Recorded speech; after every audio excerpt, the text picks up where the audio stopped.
গরিব রাখাল শিক্ষিত বউ। হ্যাঁ, যারা গরিব রাখাল শিক্ষিত বউর প্রথম পর্ব দেখেছেন, দ্বিতীয় পর্ব দেখেননি, তাদের জন্য এই ভিডিওটা। কারণ হলো গিয়া গরিব রাখাল শিক্ষিত বউর দ্বিতীয় পর্ব কবে আপলোড করা হবে আর কি ঘটতে চলেছে গরিব রাখাল শিক্ষিত বউর দ্বিতীয় পর্বে সবকিছু জানতে পারবেন এই ভিডিওতে। গরিব রাখাল শিক্ষিত বউর যত আপডেট এবং নিউজ সবার আগে পেতে হলে আমাদের চ্যানেলটিকে সাবস্ক্রাইব করুন। গরিব রাখাল শিক্ষিত বউর প্রথম পর্ব যারা দেখেননি তারা ইগল প্রিমিয়ার স্টেশন ইউটিউব চ্যানেলে গেলে গরিব রাখাল শিক্ষিত বউর প্রথম পর্বটি দেখতে পারবেন।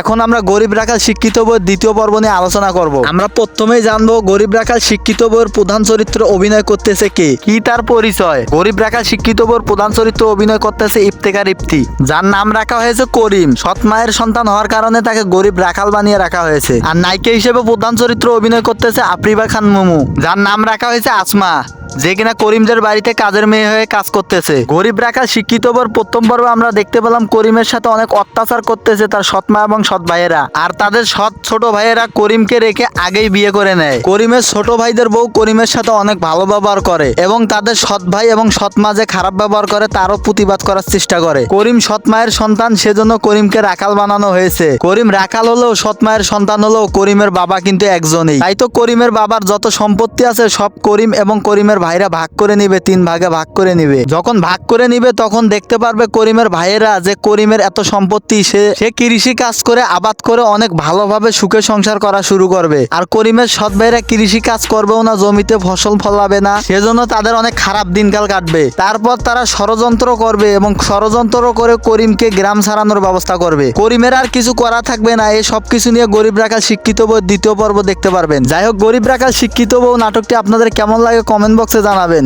আর যারা গরিব রাখাল শিক্ষিত বউয়ের ইফতেখার ইফতিকে ভালোবাসেন তারা অবশ্যই একটা লাইক করে দিবেন। আজকের ভিডিওটা এ পর্যন্তই ছিল। ভালো থাকবেন, সুস্থ থাকবেন, দেখা হচ্ছে পরবর্তী কোনো ভিডিও নিয়ে।